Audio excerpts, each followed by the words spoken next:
रामपुर गांव में एक पीपल के पेड़ पर चिंकी चिड़िया अपने 2 बच्चों और पति के साथ रहती थी। उसका पति आलसी और कामचोर था, दिन भर शराब पिया करता था। तुम्हारे पास कोई काम धाम नहीं है, जब देखो दिन भर शराब पिया करते हो। मैं तो परेशान हो चुकी हूँ तुमको समझाते समझाते, लेकिन मिट्टू को उसकी बात का कोई असर नहीं होता था। इतना कहकर चिंकी चिड़िया अपनी दुकान पर चली जाती है। दुकान लगाने के बाद 2 ग्राहक चिंकी की चाउमीन खाने के लिए आते हैं। वाह चिंकी भाभी, आपके हाथों में तो जादू है, कितनी अच्छी चाउमीन बनाती हैं। हाँ भाभी जी, सही कह रहा है ये, आपके हाथों में तो जादू है। मज़ा आ गया आपके हाथों की चाउमीन खा के। थैंक यू भैया जी, घर का गुजारा करने के लिए मेहनत करनी पड़ती है। हाँ भाभी जी, सही कह रही हो, बिना मेहनत करे तो कोई भी खाने को नहीं देता है। मज़ा आ गया भाभी जी। कितने पैसे हुए चाउमीन के? 20 रुपये के हाफ प्लेट भैया। ठीक है भाभी जी, मैं कल से अपने दोस्तों को भी लेकर आऊँगा, वो भी यहीं आकर चाउमीन खाएंगे।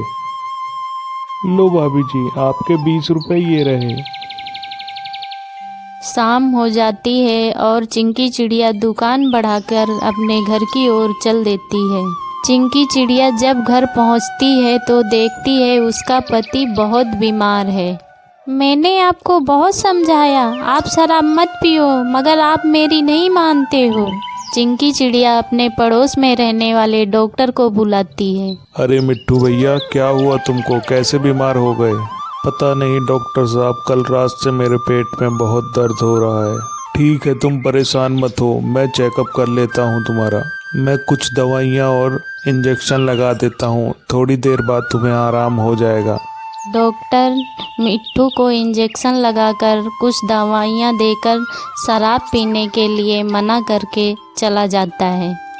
मिट्टू ठीक होने के बाद फिर से शराब पीने लगता है और कुछ समय के बाद उसकी मौत हो जाती है।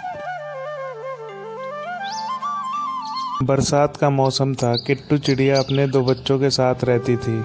बच्चों, मौसम खराब हो रहा है, मैं जा रही हूँ जंगल की ओर, कुछ खाने के लिए लेके आती हूँ। इतना कहकर किट्टू चिड़िया खाने की तलाश में जंगल की ओर निकल जाती है। रास्ते में जाते हुए उसे एक मक्के का खेत दिखाई देता है। अरे वाह, कितने अच्छे मक्के लगे हुए हैं, मुझे ज़्यादा खाने की तलाश नहीं करनी पड़ी। किट्टू चिड़िया खेत से एक मक्का तोड़ती है और उसे अपने पंजों में दबाकर घर ले जाती है। घर ले जाते हुए उसे कालू कौवा देख लेता है। अरे वाह, ये इतना अच्छा मक्का कहाँ से तोड़ कर लाई है, इसे ले जाने दो, रात को मैं इसके घर से चोरी कर लाऊंगा। रास्ते में जाते हुए बारिश शुरू हो जाती है और किट्टू चिड़िया एक पेड़ पर रुककर बारिश रुकने का इंतजार करती है। बारिश है जो रुकने का नाम नहीं ले रही थी। सारे जंगल में पानी ही पानी भर गया था। उधर घर पर किट्टू चिड़िया के दोनों बच्चे परेशान थे कि माँ अभी तक घर लौटकर नहीं आई।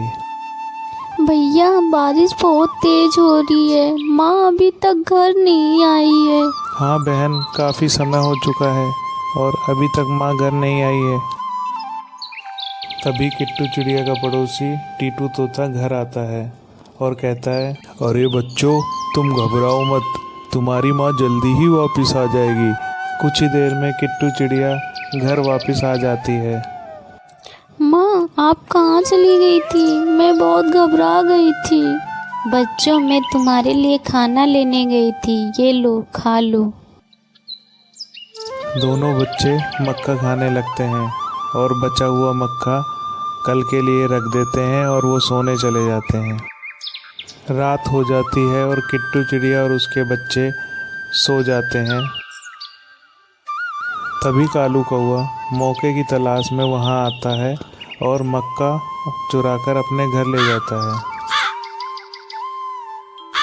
अरे वाह, इतना स्वादिष्ट भोजन, अब मुझे 4-5 दिन मेहनत करने की ज़रूरत नहीं है, अब मैं इसी को खाकर अपना पेट भरूंगा। सुबह हो जाती है और किट्टू चिड़िया की आँख खुलती है और वो देखती है कोई उसका मक्का चुरा ले गया है। ये उसी दुष्ट कौवे का काम है। बच्चों तुम घर पे रुकना, मैं अभी आती हूँ।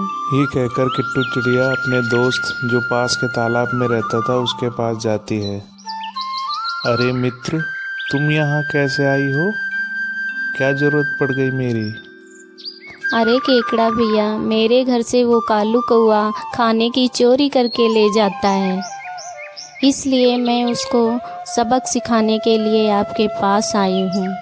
अच्छा, तुम मुझे अपने साथ ले चलो अपने घर और मुझे किसी चीज़ के पीछे छुपा देना। जैसे ही वो दुष्ट कौवा आएगा मैं उसकी गर्दन दबा दूंगा। चिड़िया अपने दोस्त को अपने पंजों में दबाकर अपने घर ले आती है और उसे एक आम के पीछे छुपा देती है जो वो पहले से वहाँ लाकर रख गई थी।